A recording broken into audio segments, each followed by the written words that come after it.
Brasil, 1923. En el corazón del estado de Goiás, en una franja de tierra roja, rodeada de colinas bajas y vegetación espesa, existía una pequeña comunidad agrícola que pocos habían escuchado nombrar. Se llamaba Oer Verde. En los registros oficiales apenas aparecía una vez mencionada como asentamiento temporal. Pero para los que vivían allí era un pueblo completo. Una escuela, una iglesia, un consultorio médico y una docena de familias que cultivaban maíz, caña y mandioca. En total, unas 600 personas. Un pueblo tan tranquilo que el mundo lo había olvidado, hasta el día en que desapareció. El 29 de febrero de ese año, una patrulla militar compuesta por 7 hombres cruzaba la región rumbo al norte. Habían sido enviados a inspeccionar un tramo de terreno donde se planeaba construir una ruta. El sol caía, el aire era denso y el motor del camión amenazaba con detenerse. Alrededor de las 5 de la tarde divisaron una columna de humo. Creyeron que era una señal de vida. El teniente Almeida decidió desviarse hacia el valle para reabastecer agua y provisiones. Fue una decisión lógica y el inicio de un expediente que hasta hoy el gobierno brasileño mantiene bajo clasificación reservada. Cuando entraron al valle, lo primero que notaron fue el silencio. No el silencio natural del campo, sino uno absoluto, opresivo, sin insectos, sin aves, sin ecos. Los árboles se mantenían inmóviles a pesar del viento. En la entrada del pueblo, los hombres vieron casas de madera intactas, con ropa tendida, herramientas apoyadas en las paredes, carros detenidos frente a los establos. Parecía un lugar vivo, pero no había nadie. El primer soldado en hablar fue el cabo Ferreira. Dijo haber oído un sonido bajo, como un zumbido. Almeida ordenó avanzar en formación. Al llegar a la plaza central, encontraron la fuente aún corriendo. El agua era limpia, cristalina. En la escuela los bancos estaban alineados, los cuadernos abiertos, los lápices en el suelo. En el pizarrón, una frase escrita en portugués con tiza blanca. No há salvação. No hay salvación. El trazo era tembloroso, irregular, como si quien la escribió hubiera tenido prisa. En el suelo, una pequeña huella infantil se detenía justo frente al pizarrón. No había más. Revisaron casa por casa. En una vivienda la mesa estaba servida para 4 personas. Los platos aún humeaban. En otra, una vela encendida dejaba caer gotas de cera sobre una Biblia abierta en el Salmo 23. En todas las habitaciones había relojes de pared marcando la misma hora. 11:33. Ninguno funcionaba, pero todos estaban detenidos en ese instante exacto. En la iglesia los bancos mostraban marcas de uso reciente. El altar olía a incienso fresco, pero el cáliz, lleno de vino, tenía polvo en la superficie, como si hubiera estado allí días. El teniente redactó su primer informe en su libreta personal. Escribió: pueblo intacto, sin cadáveres, sin señales de fuga, ausencia total de personas, causa desconocida. Esa noche acamparon a las afueras del lugar. Ferreira, el mismo soldado que había mencionado el zumbido, no pudo dormir. Dijo que el aire vibraba, como si el suelo respirara. Al amanecer, Almeida escuchó lo mismo. Un leve pulso rítmico, casi imperceptible, que parecía provenir de debajo de la tierra. Ordenó el retiro inmediato del grupo. Días después, el ejército regresó con un equipo de ingenieros. Instalaron medidores magnéticos y tomaron muestras del suelo. Las brújulas giraban sin control. Los relojes de los hombres se adelantaban exactamente 33 minutos al ingresar al perímetro del pueblo. Ninguno de los instrumentos pudo mantenerse calibrado. El informe técnico concluyó con una sola frase: anomalía electromagnética sin causa identificada. Las autoridades cerraron el caso y lo archivaron bajo el código Operación Verde. Pero los diarios personales de los soldados contaban otra historia. Uno de ellos escribió: las sombras no coincidían con la posición del sol. Otro dejó una anotación al margen: la sensación es que el tiempo avanza más rápido aquí dentro. En las semanas siguientes, el ejército estableció un perímetro y prohibió el acceso. Sin embargo, los pueblos cercanos comenzaron a reportar fenómenos extraños. Pastores aseguraron ver luces que bajaban desde el cielo hacia el valle. Campesinos contaron haber oído voces. Y cada historia coincidía en un detalle: el sonido del aire vibrando, siempre en intervalos de 33 segundos. En agosto de ese mismo año, una pequeña delegación científica volvió al sitio. Encontraron el pueblo intacto, pero el aire estaba cargado de un olor metálico. El comandante escribió: todo parece igual, pero no es igual. Hay algo suspendido, una quietud que no pertenece a este mundo. Al tomar fotografías con flash, algunos negativos salieron velados, mostrando figuras humanas distorsionadas, sombras sin cuerpo. Ninguna de esas imágenes se publicó. El laboratorio militar donde fueron reveladas se incendió meses después. El pueblo de Joer Verde fue oficialmente borrado de los mapas en 1924. Ningún documento lo menciona después de esa fecha. Los censos lo reemplazan con una simple línea vacía. Los registros eclesiásticos desaparecieron junto con el nombre del sacerdote. Solo quedó una copia carbonizada de un acta escrita a mano, misa suspendida por causa mayor, sin firma, sin fecha. Los lugareños, sin embargo, mantuvieron viva la historia. Contaban que en ciertas noches sin luna, desde los cerros podía verse un resplandor azul entre los árboles.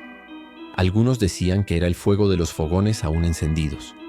Otros que era la energía del pueblo atrapada, repitiéndose sin fin. Lo cierto es que nadie volvió a vivir allí. Los caminos que llevaban a Joer Verde se borraron con el tiempo. Y en los registros del ejército, una frase escrita en tinta azul resume el caso. Fenómeno persistente. Evitar contacto. Pasaron los años, pero el caso nunca fue cerrado del todo. En 1932, un periodista llamado Ernesto Navarro viajó a Goiás con la intención de recuperar la historia.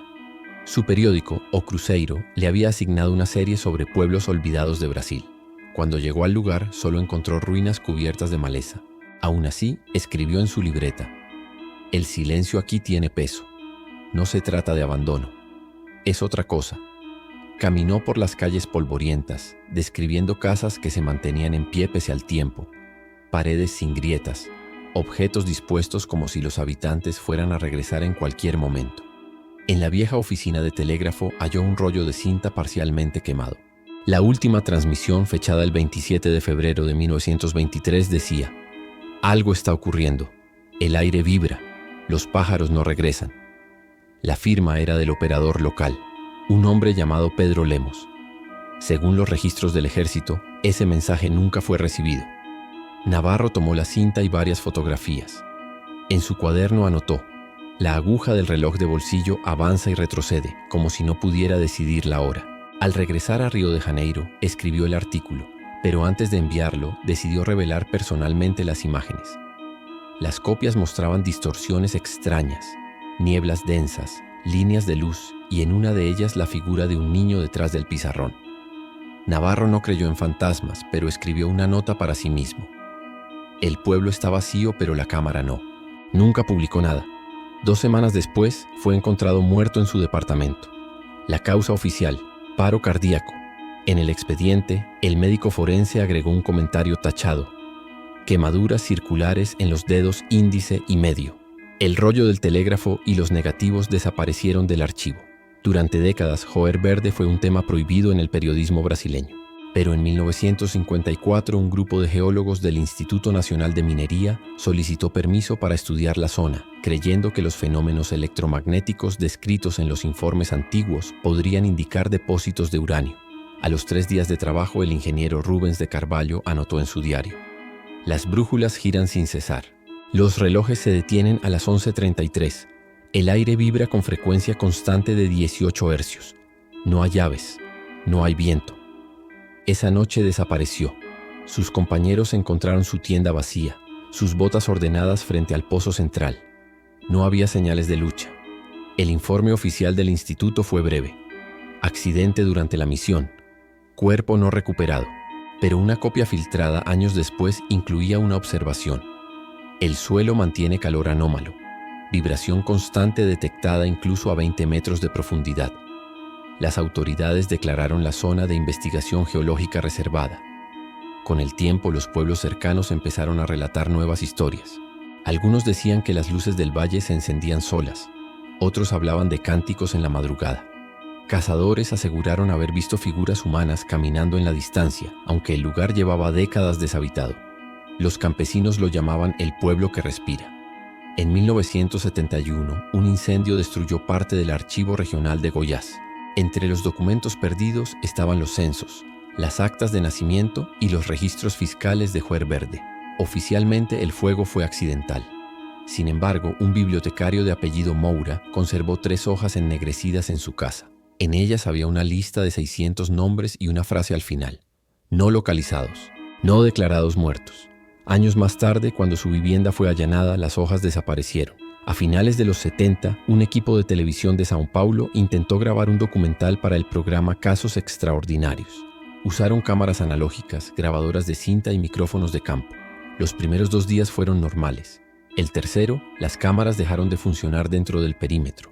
Los operadores reportaron mareos y taquicardias. Al revisar las grabaciones, descubrieron que el sonido ambiente se había duplicado. 2 pistas idénticas, una normal y otra invertida. En esa pista invertida, un ingeniero de sonido juró escuchar voces. El material nunca se emitió. La emisora alegó problemas técnicos irrecuperables. En 2003, 4 estudiantes de cine de la Universidad de Brasilia planearon su propio documental. Acamparon 3 noches en las coordenadas históricas del pueblo, guiados por mapas antiguos y GPS. Durante el primer día todo fue rutina. Filmaciones, entrevistas, registros de sonido. La segunda noche las baterías se agotaron inexplicablemente. La tercera, uno de los micrófonos captó 3 pulsos graves, espaciados cada 11 segundos. Al analizar la forma de onda, descubrieron que coincidía con la frecuencia de un corazón humano. Al invertir el audio, escucharon una voz. Volten, vuelvan. Creyeron que era una broma, pero uno de ellos, obsesionado, continuó analizando la grabación. 2 meses más tarde fue encontrado muerto en su departamento. En su computadora había un archivo de audio titulado Oerfinal WAP. Duraba exactamente 33 segundos. Comenzaba con 3 pulsos graves. Terminaba con un pitido. El informe policial indicó electrocución accidental. Sin embargo, el técnico que revisó su computadora declaró haber sentido una descarga mientras reproducía el archivo. Dijo haber oído una respiración justo antes de que el audio se cortara. Su testimonio fue retirado del expediente. Con el tiempo, la zona fue vallada por una empresa privada de energía vinculada a contratos estatales. No hay registro público de su propiedad ni de empleados activos. Los mapas satelitales muestran una mancha verde sin coordenadas. Los drones pierden conexión al sobrevolarla. En 2010, un grupo de excursionistas afirmó haber escuchado un zumbido grave al pasar cerca. Uno de ellos grabó el sonido con su teléfono. En el espectrograma, las ondas se repetían con precisión matemática cada 33 segundos. Ninguno quiso regresar. La historia de Juer Verde parecía condenada a repetirse en ecos. Informes perdidos, fotos quemadas, nombres borrados. Pero cada década, un nuevo testigo decía lo mismo. El aire vibra. En 2010, un satélite de observación ambiental detectó una anomalía térmica circular justo sobre las coordenadas históricas de Juer Verde. Tenía un diámetro de 600 metros y emitía una variación de temperatura en ciclos exactos de 33 segundos. No se trataba de una fuente volcánica ni eléctrica. Los analistas clasificaron el fenómeno como emisión orgánica indeterminada. Uno de ellos, en una carta personal nunca publicada, escribió: «El patrón de calor se comporta como si respirara». La noticia nunca llegó a los medios, pero un año más tarde un grupo de investigadores independientes filtró imágenes satelitales en un foro de geología. En ellas se distinguía una figura cuadrada en el centro del círculo, la forma de un edificio cubierto por la vegetación. Coincidía con el lugar donde estaba la escuela. El mismo edificio donde 90 años antes alguien escribió en el pizarrón «Não há salvação». 5 años después, en 2015, un profesor retirado de física llamado Augusto Ramírez obtuvo acceso a un documento del Ministerio de Defensa. Llevaba el sello Archivo 212 verde. Contenía informes médicos, estudios de suelo y una carta mecanografiada sin firma. El texto decía: «El fenómeno persiste. No se trata de migración ni de fuga. La materia parece haberse reabsorbido. Las estructuras permanecen, pero la vida fue suprimida». En el margen derecho, en tinta azul, había una nota escrita a mano: «El tiempo no avanza allí». Ramírez intentó publicar los documentos, pero murió antes de lograrlo. Según su esposa, la noche previa había recibido una llamada desde un número desconocido. La voz dijo una sola frase: «No vuelva a mirar». Al día siguiente, su automóvil fue hallado a la orilla de una carretera vacía. El motor encendido, las luces apagadas, y en el asiento del acompañante, las copias del archivo completamente en blanco. En 2021, un anciano de 87 años, João Nascimento, se presentó en una estación de radio local de Anápolis. Dijo ser hijo de una pareja que vivía en Juer Verde antes de la desaparición. Su familia había abandonado el lugar 2 semanas antes, cuando el cielo comenzó a emitir un resplandor anómalo. Describió el sonido como un aliento al revés. un viento que aspiraba en lugar de soplar. El aire se movía hacia adentro, dijo. João mostró una fotografía tomada por su padre en 1923. 3 niños frente a la escuela y detrás una sombra que subía hacia el cielo con contornos humanos y una forma espiralada en el centro. El negativo fue analizado por técnicos de la Universidad de Goiás. No encontraron signos de manipulación, pero la emulsión fotográfica mostraba un patrón de radiación idéntico al de un evento electromagnético. En los registros astronómicos de esa fecha no hubo tormentas solares. João murió un mes después de la entrevista. Su casa fue saqueada y la fotografía desapareció. Poco después, el Instituto de Energía Nuclear de Brasil realizó un estudio encubierto sobre variaciones magnéticas en el área. Los resultados nunca se hicieron públicos, pero una hoja del informe fue filtrada. El campo no es constante. Pulsa. Ciclo. 33 segundos. Ninguna explicación natural pudo sostener esa sincronía. Hoy, el terreno donde alguna vez existió Joer Verde está rodeado por una cerca metálica de 3 metros de altura. Los carteles advierten: área de investigación electromagnética, acceso restringido. No hay guardias visibles, pero quienes se acercan aseguran oír un zumbido grave proveniente del suelo. Los drones pierden señal, los relojes digitales se reinician, las brújulas giran. En el aire, una vibración sorda parece recorrer el pecho como un latido ajeno. En foros de radioaficionados circula una frecuencia entre 11 y 12 MHz. Transmite una señal corta, intermitente, que se repite en bucle cada 33 segundos. Algunos usuarios aseguran que al amplificarla se distingue una respiración. Otros dicen escuchar coros lejanos. Nadie ha logrado grabarla completa. Los dispositivos se detienen antes de llegar al final. Siempre. En 2016, el Ministerio de Defensa redactó un informe interno titulado Condición persistente, Goiás Sector 12. La última línea decía: no reabrir el caso, no autorizar ingreso civil, fenómeno activo. Y en el margen inferior, otra frase escrita a mano con la misma tinta azul de los documentos de 1923, Não há salvação. Los lugareños evitan nombrar el lugar. Lo llaman el hueco que respira. Quienes cruzan el valle aseguran que el aire cambia, se vuelve pesado y que los sonidos desaparecen, como si la atmósfera absorbiera la voz. Un pastor de la zona contó que en ciertas madrugadas sus ovejas despiertan inquietas, mirando hacia el mismo punto del horizonte, allí donde el mapa está en blanco. Las imágenes satelitales actuales muestran una mancha verde perfectamente circular, con bordes definidos. Los algoritmos de cartografía tienden a omitirla. Ningún software logra calcular su altitud ni su relieve. En la base de datos topográfica aparece como superficie no reconocida. Y sin embargo, los sensores de temperatura confirman que algo sigue activo bajo el suelo. Un calor intermitente, una respiración lenta constante, idéntica a la registrada hace un siglo. Algunos investigadores creen que se trata de un fenómeno geológico desconocido. Otros sugieren que fue una liberación súbita de gas o radiación. Pero ninguna teoría explica por qué los relojes se adelantan, por qué las brújulas giran, ni por qué la señal térmica mantiene el mismo pulso, cada 33 segundos, desde 1923. La hipótesis más inquietante proviene de un informe interno del archivo 212 verde. Si el tiempo se fracturó en el punto exacto del evento, los habitantes no murieron. Permanecen en el mismo instante, repetido indefinidamente. Nadie sabe quién escribió esa línea. Tampoco se conoce su fecha. Hoy, si se viaja a la región de Goiás y se pregunta por Joer Verde, nadie responde. Algunos se limitan a señalar hacia el bosque y a decir: no vayas de noche. En el aire aún parece flotar un eco, un ritmo, como un corazón que nunca dejó de latir. En el registro final del Ministerio de Defensa, en una hoja amarillenta conservada en una bóveda sin identificar, figura la frase con la que comenzó todo, escrita una vez más sobre papel húmedo, apenas legible en portugués antiguo: Não há salvação. El resto es silencio.